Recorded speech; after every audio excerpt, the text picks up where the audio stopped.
Primeiro eu queria agradecer muitíssimo receber a gente aqui para essa conversa. A gente vem nesse contar histórias, né, que é a nossa proposta aí do canal. Queria começar perguntando como que foi esse seu encontro com a dramaturgia? Como é que se deu isso na tua história? Eu vou começar pelo começo mesmo, né? Começar lá na minha infância. Sempre gostei de teatro, né? E meus pais também gostavam de teatro. E gostava de radioteatro também. Mas eu queria ser atriz. Nos anos 50, na TV Cultura, na TV Tupi de São Paulo, havia vários programas infanto-juvenis, sempre chefiados pelo Júlio Gouveia e Tatiana Belin, que foi o primeiro sítio Pica-Pau Amarelo. Tinha também o Teatro da Juventude e tinha uma novelinha que é o terças e quintas. Eu estava no colégio, era redatora do jornal do colégio, né? E havia, que era mensal, e havia entrevista do mês, né? E um belo dia, assim, no conselho de redação, eu estava na segunda série ginasial, e aí eu, muito já com terceiras intenções, eu sugeri que a gente entrevistasse Júlio Gouveia. Evidentemente, eu mesma entrevistar o Júlio Gouveia, claro, né? E aí fui. E entrevistei, fiz entrevista bonitinha e tal, e quando chegou no final eu perguntei se ele por acaso tivesse um dia eu precisasse de uma menina como eu, com o meu perfil, digamos assim, que eu estava à disposição. Que barato. Bom, uma cara de pau enorme, né? E, bom, o tempo passou, nada, claro, eu nem esperava mais, evidentemente naquela época não havia telefones, só havia praticamente 2 telefones na rua, eu dei o telefone da vizinha. Quando foi um ano e pouco depois, vem a vizinha me chamar, o Júlio Gouveia, vou lá.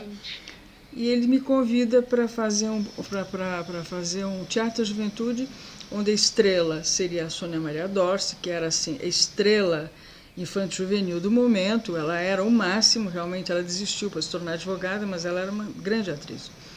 E aí ele me chamou para eu fazer uma ponta. Eu era amiga da heroína, né, que era a Sônia Maria Dorce, era o orelha, né, dela. Ficava ouvindo e ficava falando coisas do tipo, não, eu acho mesmo que a sua mãe tem razão. Coisas que não tinham a menor relevância, mas sei lá. E assim foi. Aí depois ele me chamou para fazer outro Teatro da Juventude, aí depois eu fui fazer o Tom Sawyer com o Davi José, que o Davi José também era assim, era um herói infanto-juvenil, assim, uma pessoa super, assim, um grande ator, que se tornou sociólogo anos depois, um encanto de pessoa com que eu vejo até hoje, com quem eu me encontro até hoje com muito prazer. Ele era o Tom Sawyer, eu ia fazer a namorada do Tom Sawyer. Então você vê que eu fui subindo na carreira. E assim foi, até que eu fiz uma vilã numa novelinha dessas que eu a terça e quinta. Eu era alta, imaginei que o meu tamanho era alta, que era uma snob e tal, que judiava muito da Angélica, que era a protagonista. Bom, o tempo foi passando, e eu ali feliz, achando que um dia eu ia ser a Cacilda Becker, tá certo? Só que naquela época, a televisão era ao vivo e você não tinha nenhum registro do que acontecia, do que ia ao ar, você jamais se via. Até que chegou o videotape. O videotape chegou por volta de 1960. E aí um dia eu estava fazendo um radioteatro, uma TV comédia, alguma coisa desse tipo, levada por um amigo que era comediante, que eu conheci no Júlio Gouveia, chamado Marcos Plonka, na TV Excelsior, na extinta TV Excelsior. Você vê como eu sou velha. E aí, o programa vai ser gravado e depois nós vamos assistir. Quer dizer, foi assim, isso foi a pá de cal na minha carreira de atriz. Porque quando eu me vi em cena, eu não era Cacilda Becker, jamais seria, né? Que genial essa história. Não, eu não era nada, na verdade. Eu não era nada, quer dizer, não era que eu fosse ruim e nem boa. Eu era absolutamente mediana. Eu não queria ser mediana, né? Então desisti imediatamente da minha carreira de atriz se encerrou ali. Com o videotape, né? Com o videotape, falei, não quero, não gostava da minha cara, não gostava da minha voz, não gostava de nada que eu via. Eu me odiava. E aí eu desisti, mas eu gostava tanto de teatro que eu queria pertencer de alguma maneira ao teatro, e eu comecei a me preparar para ser crítica de teatro. Eu estou falando de uma época que na crítica de teatro a gente tinha Sabato Magaldi, Décio Almeida Prado, assim, grandes nomes e pessoas notáveis, grandes estudiosos, intelectuais.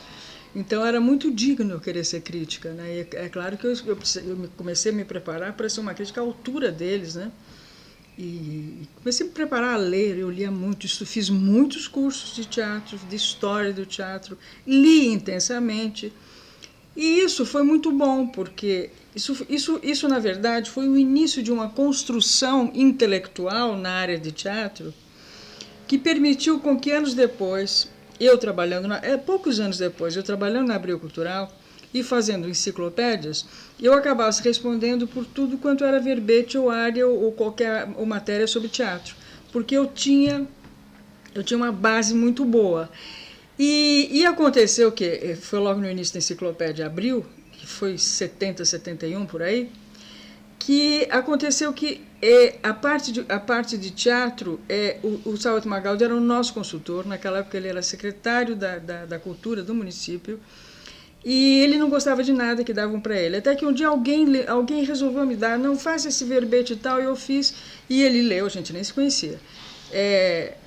E aí quando ele leu, ele falou, a partir de agora eu só quero que essa moça faça as matérias de teatro. E aí a gente se conheceu e tal, mas nunca passou pela minha cabeça que eu iria escrever, eu ia escrever sobre teatro, não para teatro.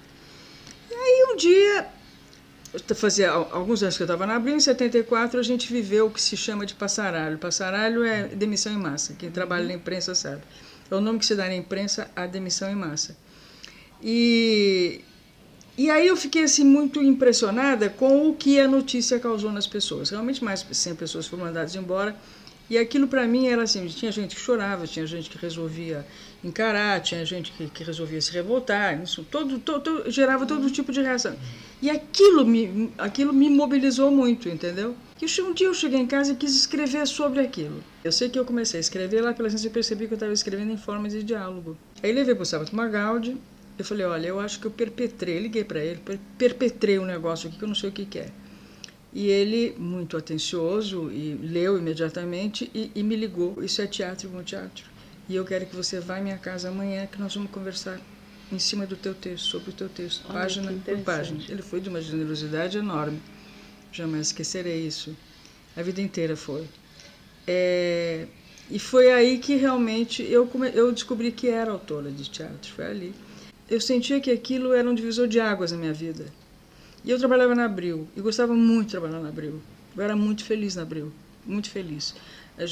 Nós éramos muito unidos, éramos uma família. E eu senti que eu tinha dado um passo e que isso ia mudar a minha vida, inevitavelmente, cedo ou tarde. E eu não estava preparada para isso. Eu sei que no dia seguinte eu peguei um avião e fui para o Rio, para casa de uma amiga, que tinha sido nossa colega de Abril, que estava morando no Rio. E fiquei lá escondida. Eu não estava preparada para falar com repórter. Que coisa isso na sua cabeça, é uma né? coisa assim, porque eu falei, bom, agora pronto, agora não dá para voltar atrás, agora é isso aí. Na televisão, o autor tem mais autonomia ou no cinema do que nesse sentido, não, no cinema é ridículo, cinema esquece, porque cinema o roteirista vai fazer o filme que o diretor quer fazer, não o filme que ele quer fazer, esquece. A não ser que ele seja roteirista e diretor. Esquece, isso não existe. Não existe. O roteirista não. O roteirista é um pobre. Eu vivi essa experiência. Então eu posso te dizer, não me interessa. Cinema não me interessa porque eu não tenho a menor autonomia. Eu vou fazer o filme do diretor. E nem sempre eu concordo com a proposta do diretor, então não vai dar certo. Tanto é que o que marca é o diretor, né? Que você fala o filme e você dá o nome ao diretor. A grande diferença é essa. A grande diferença é que o teatro é assim, quer dizer.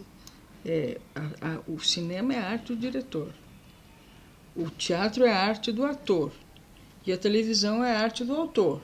Então, você vê uma novela de Glória Pérez, você não vê novela de fulano de tal, sim, que é o diretor, você não vê novela de, sei lá, exatamente, Rogério Gomes, você vê novela de Glória Pérez, né? Direção Rogério Gomes, que é um excelente diretor, aliás.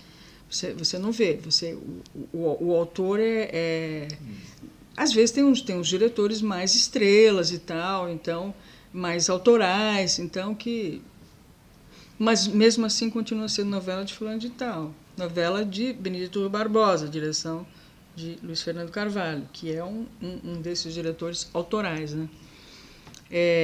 Mas de modo geral é arte do autor mesmo, a televisão. A televisão, ela não te dá muito tempo para você fazer outras coisas. Quando eu era apenas colaboradora de autores titulares, eu tinha tempo de fazer tradução, eu tinha tempo de escrever romance, eu tinha tempo de escrever novas peças. Quer dizer, nos últimos anos, eu mal tenho tempo de fazer check-up, entendeu? Não dá tempo, é um trabalho exaustivo, televisão, então você precisa de um tempo de descanso para poder depois se recuperar e realmente escrever alguma coisa inédita, alguma coisa diferente daquilo que você já produziu. É isso.